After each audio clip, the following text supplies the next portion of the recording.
Hello and welcome back to M's Flavor Stage. So today, I am going to be showing you how to prepare pernil. Yes, what is pernil, Emily? I'm so glad you asked. So pernil is also aka pork shoulder, but today I am going to be preparing a mini pork shoulder.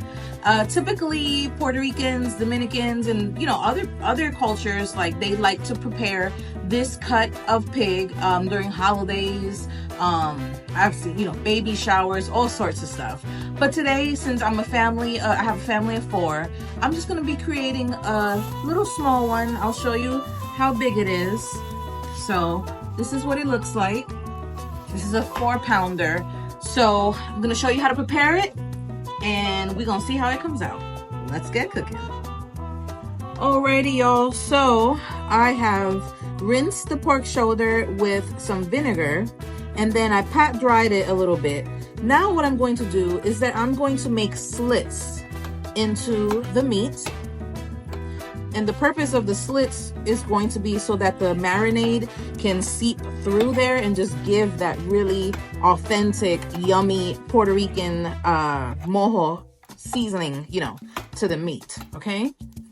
So I'm just gonna do that all around.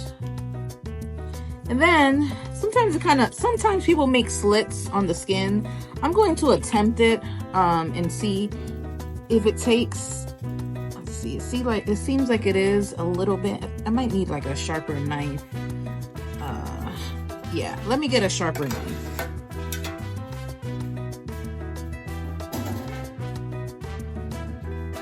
Let me try this knife right here. Okay, so let's see if I have better progress with this. Yes, absolutely. So I'm making these slits here, just like so. And then I'm going to come back and do some others. Kind of like a crisscross kind of thing. Trying to be careful with my hands. Okay. Now I'm going to turn it around and make a few more like this. Okay. As carefully as I can. It's a little tough, it's pigskin, so it takes a little time. All right, so I'm gonna keep doing that, and then I'm gonna start adding the marinade, and I'll be right back. All right, y'all, so now we're gonna get started with our Mojo marinade, which is what we're gonna use to season our pernil, okay? So here I have 10 garlic cloves. I'm gonna come in with 1.5 tablespoon of salt. And yes, I am eyeing it, but I know my measurements. Okay, I'm gonna come in with 1 packet of Sazón. And if you have a mortar pestle, you would just be mashing it in here. If you don't, then you can mash it however, by whatever means you can do so. All right, followed by 1 tablespoon of oregano. Okay, that is about a tablespoon. Then we're gonna go with 1.5 teaspoon of black pepper. Okay, followed by a teaspoon of cumin. And I want to try something a little bit different. This is optional, but I have this salt and vinegar seasoning, which I think would really give the pernil a good flavor. So I'm just going to go with a teaspoon of this, since I've never used it before. Okay. And then we are going to go with, we're going to use some of this Sazón Tropical Mojo. Now this is an all-purpose marinade. It has some citrus and some vinegar and things like that in the seasoning. But you can also use sour orange, or 1 tablespoon of sour orange, or 1 tablespoon of white vinegar. if you prefer. All right, that's that.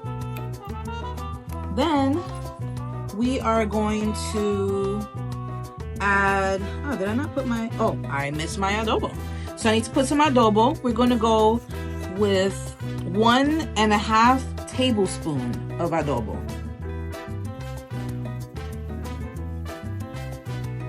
There we go.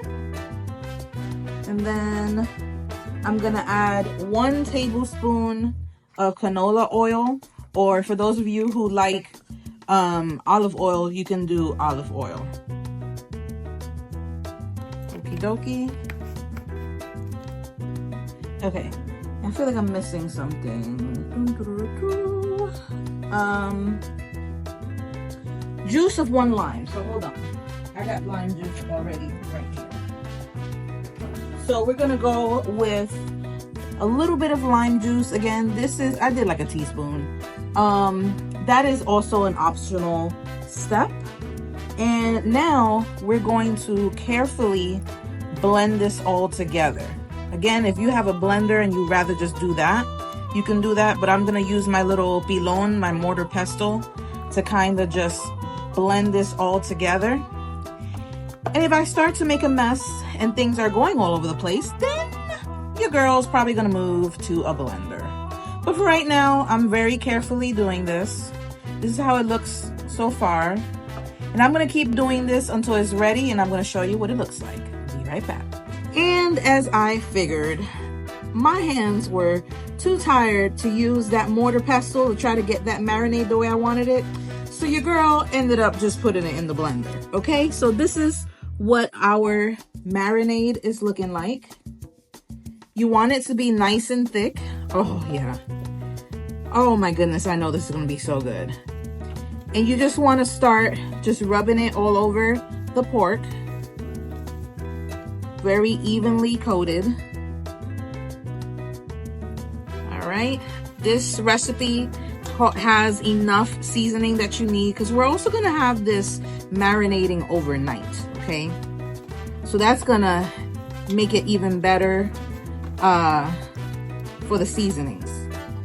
Flip this over again. Get some more in here. Yeah, this is definitely more than enough. Okay, this is how our skin is looking right now. Gonna pour some, kind of let it seep through there. Oh my goodness. I'm getting excited over here because I know that this is going to be absolutely amazing. I'm gonna have to make this during Christmas time. It's the next day. I'm about to put my pork in the oven at 325 for about 4 to 5 hours. Then I'm gonna talk about ways to crisp the skin. All right, here is our halfway point. I have taken some of the juices out. I might make a little gravy with it later for the plantains. And here we go. Right, so here I'm making a little gravy. This was from the drippings from the pernil. And then I added a cup of chicken broth along with probably like half a cup of some water with flour to make it thicker. Then I took 3 cloves of garlic, mashed that, and added it to here with a little bit of oregano and pepper. All right, so now I have some plantains that I have cut in shapes like this, and now I'm mashing it in my pilon with a little bit of oil and garlic. After I do that, I'm gonna move it to a muffin pan, and I'm gonna start to assemble these into like a cup. And like that, we're gonna put some of our pernil and our gravy on there. Be right back to show you the finished product. This is what our Mofongo cups look like. And now I'm gonna get ready to put it in the oven. I'll probably do 350 for about 5 to 7 minutes or so. OMG, you guys. Look at these cups.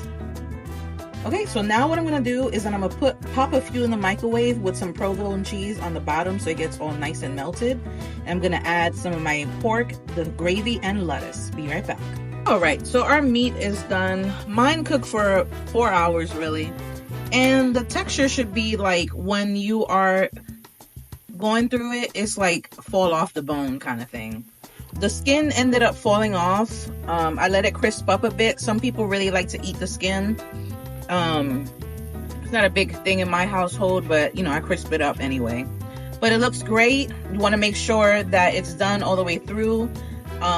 This is definitely done. You would know again by it like falling off the bone, and if you have a meat thermometer, it should be about 190 degrees. Okay, all right, as you can see, here are our little Mofongo cups. Okay, here I didn't put the meat on here yet so you can see, but there is some melted provolone cheese in there. I put some lettuce, and then, you know, I'll put the rest of the meat on there. But that's what these other ones look like.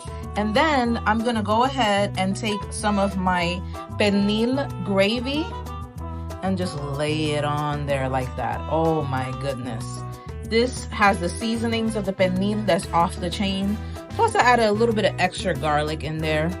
So it's so delicious. All right, so I'm gonna get ready to try this. Be right back. All right, so our Mofongo cups are ready, and we're gonna try them.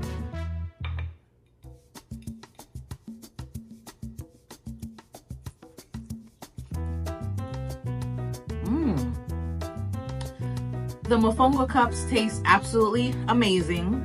There is that taste of the garlic in there with a little bit of adobo, followed by the meat is nice and tender, it's nice and stringy, just like pulled pork. Then you can't forget about the gravy. The gravy is off the chain, absolutely amazing. I did go ahead and add a little bit of queso fresco on the top, and I put a little bit of parsley for garnish, okay? But it's so good. It's such an easy meal to make, except, you know, your meat's gonna cook for 4 hours or more, depending on your oven. So thank you once again for tuning in to M's Flavor Stage. Please be sure to like and subscribe, and I'll see you on the next episode of M's Flavor Stage. Ciao!